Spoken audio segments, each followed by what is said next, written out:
So as a journalist, I need to remain loyal to my audience. I need to remain truthful. I need to provide the service. I need to be able to connect to my audience. The bootcamp was a big experience, and also brings a huge responsibility, knowing that you're gonna have to take all this information, bring it back to the school, that they could start growing the newspaper club. Moro and Ashley, the voices you just heard, are student journalists at high schools launching newspapers for the first time. We met them last summer at a week-long student editor bootcamp organized by Pass NYC.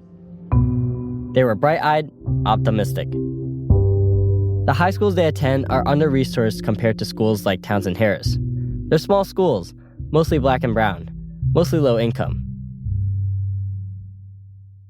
In schools like these, building a successful journalism program is an uphill battle, but it's an important one. Black and brown students growing up in New York City are far less likely than their white and Asian peers to have access to journalism. That means they're less likely to have platforms where their voices can be heard. And it means they're less likely to gain the skills and confidence to become the writers and editors of tomorrow. But if the Press Pass model is successful, if Moro, Ashley, and other students can create newspaper programs in schools they usually get overlooked, well, those trends might start to reverse. From the Miseducation podcast, you're listening to Missing Voices, our 4-part series on the youth journalism gap in New York City and why it should concern us all. I'm your host, Edward Moy. This is part 3, Trials and Triumphs. At schools we're visiting today, journalism is a club that is led by newly trained editors like Moro and Ashley, along with a teacher who stepped up to take on the extra responsibility. Our question: is that enough to build a successful student newspaper in an unequal school system? To find out, we're headed to 3 different high schools in 3 different boroughs. First up, here's Jaden. Hey, Jaden again. I'm in Queens at Moro School, the Institute for Health Professions at Cambria Heights, or IHPCH. You remember Moro from the summer boot camp. This was actually the first time that I realized that news comes from the word new, because news is new. That was so amazing when I figured that. I'm like, oh, really? That was obvious, but What you just heard was a snippet from our first conversation on Zoom this past December. Even when we met on Zoom, I could feel her excitement and enthusiasm rubbing off on me. You can't help but smile while talking to her. Similar to Pace, the Institute for Health Professions at Cambria Heights shares a building with 3 other schools. 70% of the students are black. Less than 1% are white. And in the school where you think students are trying to become nurses and doctors, some students are actually becoming journalists. It sounds better. And you can write on this if you need to write on this to kind of... It's February, a sunny Friday afternoon. Miseducation producer Sabrina and I joined the journalism club's weekly meeting. There, the club members, each with their own respective roles, are working on the school newspaper, the IHPCH Voices. English teacher and club advisor Jacqueline Goods is giving a lesson on how to write a 5W lead. So maybe that's the who, what, where, and when. On January, blah, blah, blah, blah. I don't know who the students were that were involved, but 2 students were shot outside of our school across the street, blah, blah, blah. This causes us to wonder, is our school safe? And then you go into talking about what you found, what people said. You see? So you would follow this. Yes. Violence in and around schools is unfortunately on the rise and a big concern for teens these days. Alicia is working on a story about whether students feel safe at school. And what I've noticed is that the 10th grader who has a more personal connection with officers, they feel more safer in the school than the 10th grader who doesn't really have a connection with the security guard officers in the school. I feel like it's all about maybe the connections you have with people, you know that people have your back. There are 9 students in the club, all young women of color. Most of the journalism members are my friends. I kind of roped them into coming in. So I had to do a little persuading before they actually been in the club. They actually liked it. Since attending the Press Pass bootcamp, Moro has embraced her role as a senior editor of the IH/PCH Voices. Her passion is contagious. Everywhere you look, there's a story to write. You can find a story from anything. I feel like I want to write stories that when people read the story, that will captivate them. Carmen is one of her peers who's joined this year. I was nervous to join at first because I felt like it was going to be a lot of work and stuff.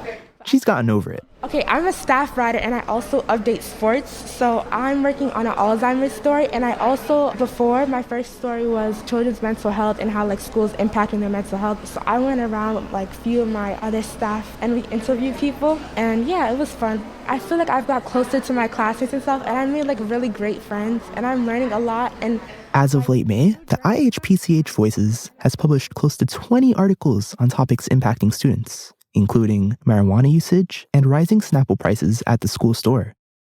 I'm always impressed by how their stories address real-world issues that are present within their school. The Voices underscores one of, if not the most important aspect of student newspapers, uplifting student voices and spreading awareness within your school community. Like we've seen at other student news outlets, the advisor plays an important role. But in this case, Ms. Good's background is particularly significant. My undergrad is actually in journalism, so I've always have been attached to journalism in some way. After graduating college, her plan was to start working in the field. I attempted, but I'm from Nebraska, and as you can see, I am a woman of color. And I also had locks at the time. And so that wasn't very popular in Nebraska. So I kept running into dead ends. And so it just wasn't possible. A harsh truth that the industry isn't always welcoming to people who look like her. All of my journalists are young ladies of color. I wanted them to have the opportunity that I didn't.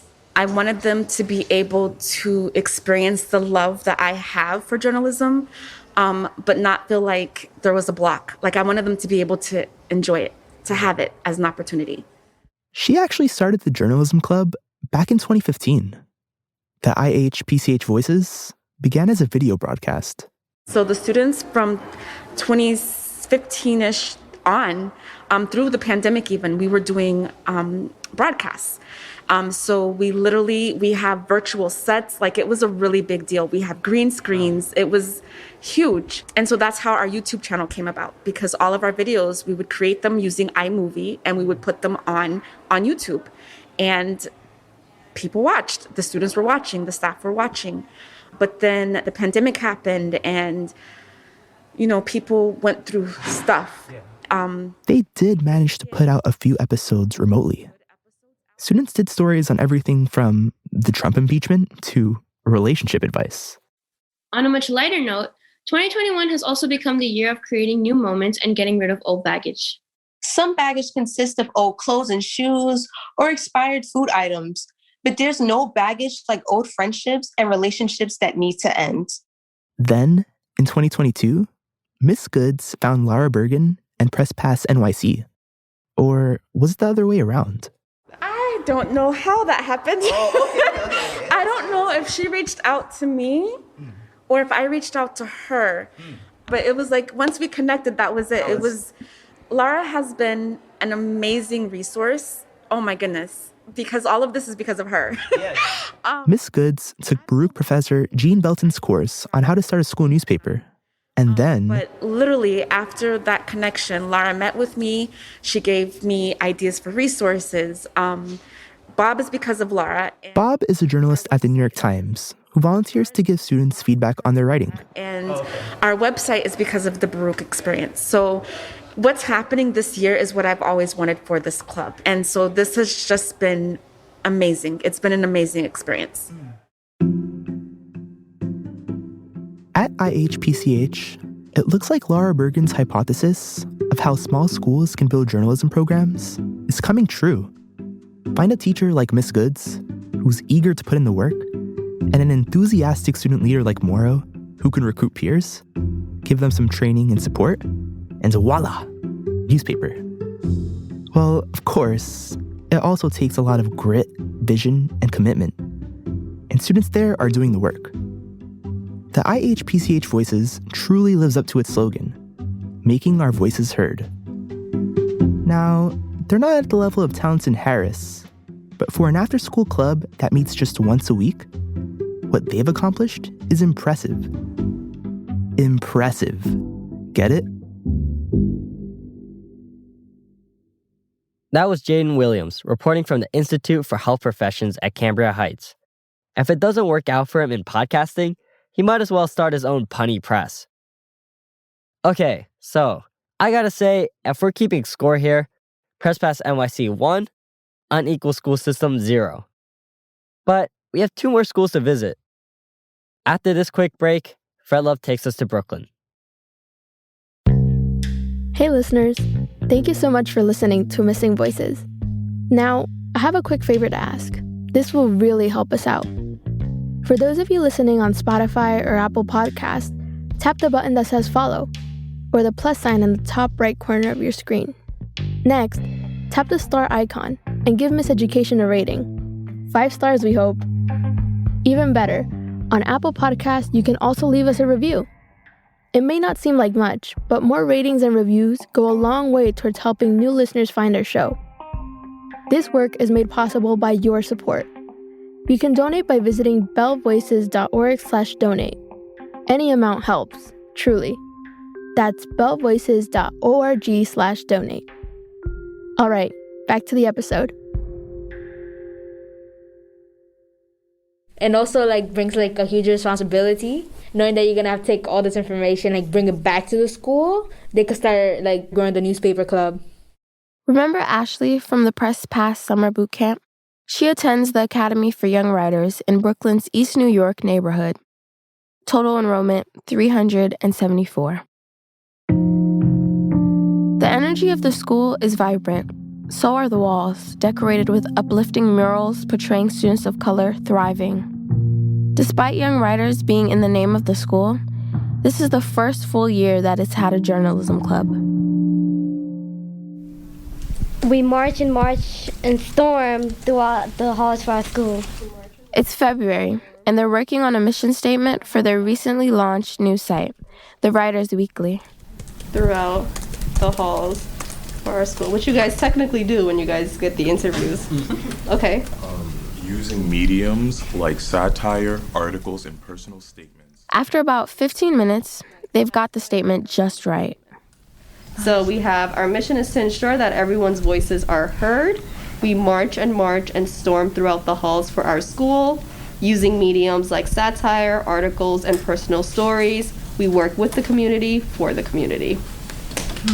I like that. You guys did a good job. All right. So now That's Shakana Jason. She's a chemistry teacher and journalism club advisor. The club meets in her room during lunch, which is why she keeps extra snacks around that she buys herself. it just comes from my money. Oh, that's yeah. great. You're really holding it down. Because I feel bad. They're meeting during their lunch, and then it's only fair that I get them snacks. I try to, not go extravagant. I try to buy the things that come in bulk, the variety packs and things like that. But unfortunately, our school doesn't have money to give to clubs. We did once upon a time, but our budget went down, and now every little thing is just oh, sorry, we can't afford that. We can't afford this. So I don't even bother asking them. I just go out and get my own stuff. She first pitched the idea of a school newspaper to her chemistry students in spring 2022. It was an easy sell. A lot of them had chosen the school in part because they liked to write. I am a writer, and I was a writer before this club. I usually do poetry and short stuff like that. This is Ezra. And when I knew that there was going to be a journalism club, I was kind of excited because the way news is portrayed outside of this club, it's formatted to instill fear. Whenever I open any newspaper or turn on the news, it's always something negative. And even if it isn't negative, they find a way to spin it to be negative. So I try not to have that energy. So far, they've kept things relaxed. No traditional newsroom hierarchy, and they like it that way. Here's Ashley again. We all do just any role we want. we could work on our own article just by ourselves. Like, we could do the interview, we could take the pictures, we could edit it, we could, like, do anything to it. Only if sometimes we want to help each other out, we would, like, edit theirs, like, see them, review them, give them advice. We're just all flexible and we can adapt. Ashley's first published story in January was about the sorry state of her school bathrooms. Here's the lead. In the bathrooms at Academy for Young Writers, many students use scrunchies to close the doors. Students even bring their own hand sanitizers because of the lack of soap and paper towels. Once the first few articles went up, Ms. Jason sent an email to all the teachers and staff telling them to check out the Writers Weekly website. The administrators got a heard of that, and they didn't really I'm not gonna say they didn't like it, because they did like the stories, but they had their own personal opinions about the articles. They had some issues with Ashley's story in particular. I put the perspectives of teachers and students only, but they didn't like how I didn't put like the perspective of like the opinions of the custodians or the administrators themselves. Ms. Jason acknowledged this misstep. So I can understand that they just want to make sure that the articles show a fair, well-balanced view on things. We all agree, yes, that's the kind of journalism that we want to do at the school. We don't want to just show just one side of the story. We want to show the whole picture. I don't have a journalism background myself. So to kind of learn the ins and outs of how to write an article and how to write a lead and teaching myself that before I teach it to them was difficult, because it's not like this is the only thing I'm doing. I also have a full teaching load. I have things to grade. I'm in grad school. So balancing everything all at once was a little difficult. And then kind of getting administration support was also one of the difficult parts, because I think initially starting this club, no one really took us seriously. No one knew we had a journalism club for a good half of the school year. Ms. Jason invited the administrators to come and talk with the students to see their work in action. Everyone left the meeting feeling more confident. The administration was like, okay, you guys do have a team of editors on staff. And, we do feel like you guys will represent our school well. And we want you to continue writing what you're writing. Because they did, also congratulate them and on their other articles, because they said that some of the other ones are really well written. All the staff had a meeting planned with the administrators, and we had the charter where it had our policies, what we do, our mission, what we publish. And policies was they can't tell us what to write. They can't tell us whether we could publish it or not. They can't read it until it's out. The Writers Weekly agreed to, quote, represent a balanced and diverse perspective on all matters. In return, the Writers Weekly will remain free of any influence or pressure from school administrators, including prior review and censorship, to ensure that student journalists are able to fully exercise their constitutional rights to freedom of expression as outlined in the First Amendment. The idea for a charter like this actually came from a high school that Ms. Jason went to. So I was always so used to doing well in my classes. Then I went to Townsend, which was a culture shock because everyone there is a little genius. So, yeah. Sorry, Ms. Shakana, where did you go to high school again? I went to Townsend Harris. Yes, that Townsend Harris. So it was very competitive. The environment was very competitive. And I remember I was just always trying to keep up with everything. But I did develop skills in Townsend Harris that I still use to this day. Just my overall, being consistent, committed to something, just following things through, just having high standards for myself are those things that Townsend really instilled in me and that I still have to this day. But she never joined the Classic. I really, really wanted to. I just didn't feel like I was that good of a writer to be part of the school newspaper, because the Classic was this amazing big deal at our school. But I was maybe I'm not that good enough. And so I never really went for it. I regret it to this day. And that's why when I had this opportunity to start a journalism club at our school, I was I'm going for it. And I'm going to make sure that it's open to all students, no matter what their writing level is, so that they get to be a part of something like this. And she's doing it. But there are challenges at the Writers Weekly and at the school more broadly that have made things difficult. I observed one example. Ms. Jason was going around the room checking in on the students' latest story assignments. I need to figure out the interviewing portion because our phones are not allowed to be out, so I need to figure out how to record that. That's Ezra again. The school has a strict no cell phone policy. Yes, I didn't think about the fact that you guys don't have your phones. If you need to record, you could always use my phone. An even bigger issue? Recently, there have been incidents of violence in the surrounding community.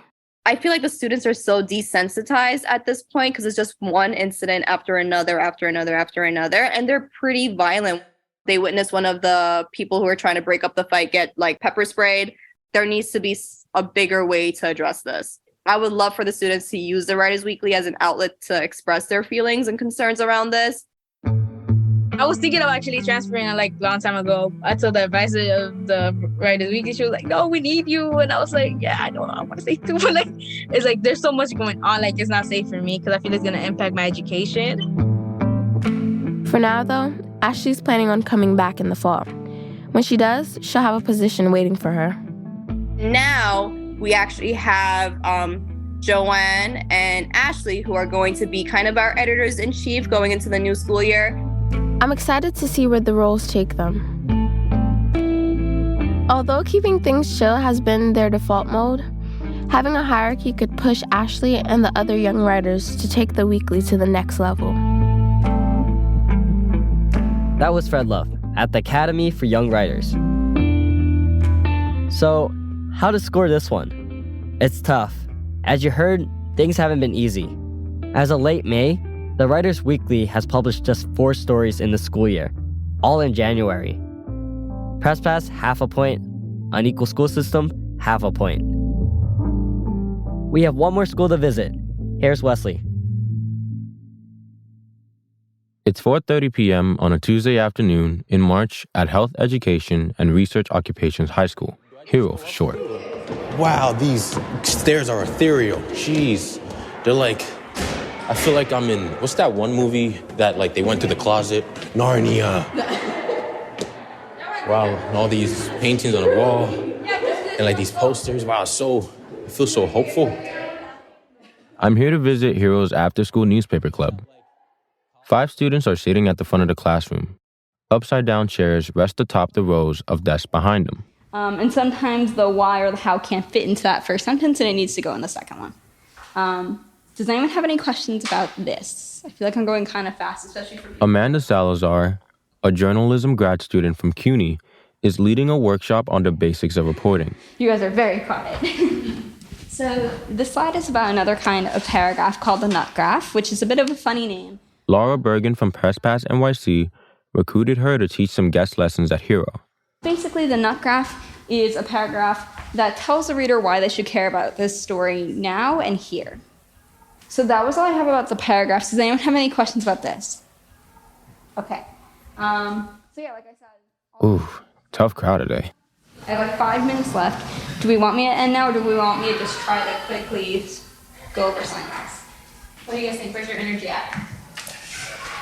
Just there it is. We're just a little quiet. Just a little quiet?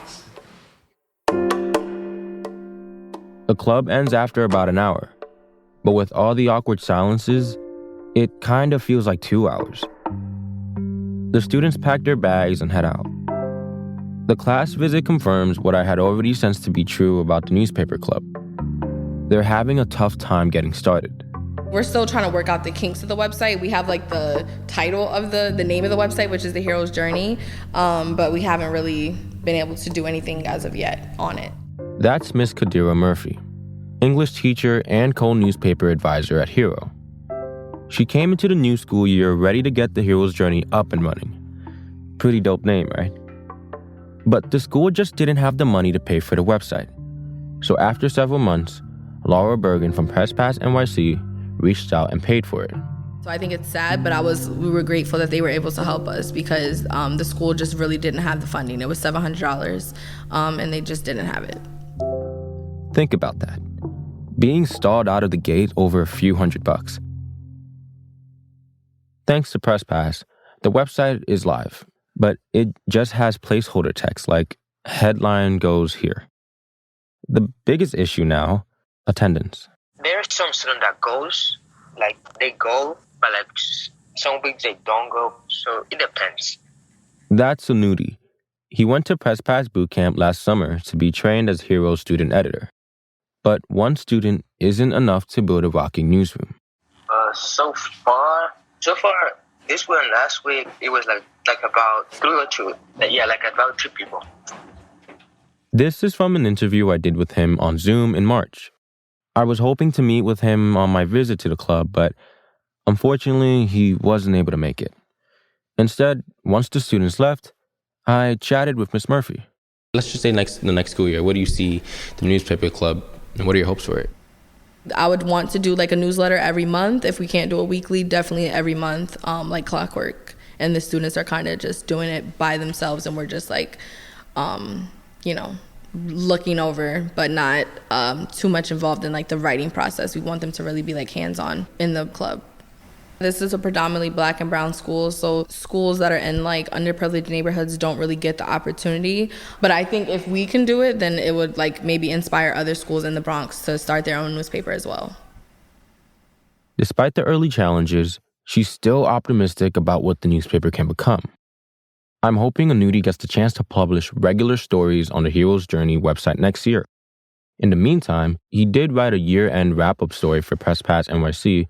Here's Anuti. The H.E.R.O's Journey was founded on September 22nd, 2022, when a well-structured and knowledgeable staff. Although the newspaper has for the most part struggled to recruit new members, there's a high possibility that these circumstances might change in the upcoming years. Now that the newspaper club has funding to open a site where high school's newspapers can post their articles for students to read, attendance might actually increase.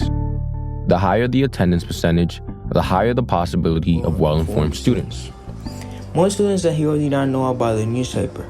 I did not know about the newspaper at Jonathan Sanchez, a junior at H.E.R.O High School. Having a newspaper allows students to let their voices be heard. By working together, we can bring the changes needed to our communities. Teamwork makes the dream work. If you are interested in joining the newspaper, come to the newspaper's meetings on Tuesdays in room 115. Exclamation point.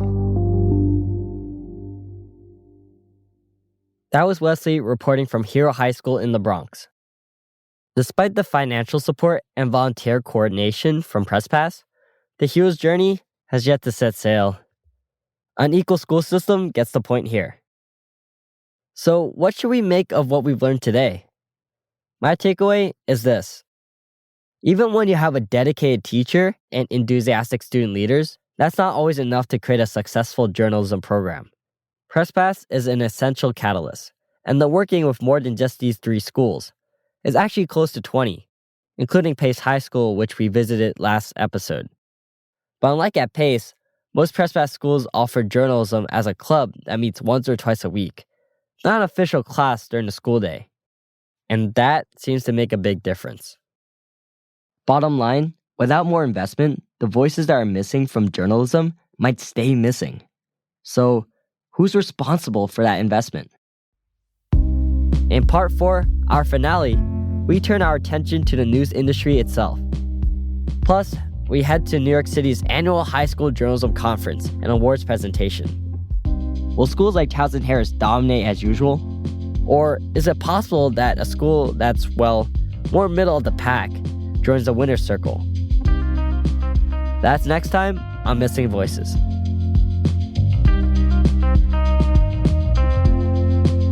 This series was reported by Wesley Almansar, Jadalyn Kamei, Fredlev Desome, Edward Mui, and me, Jaden Williams.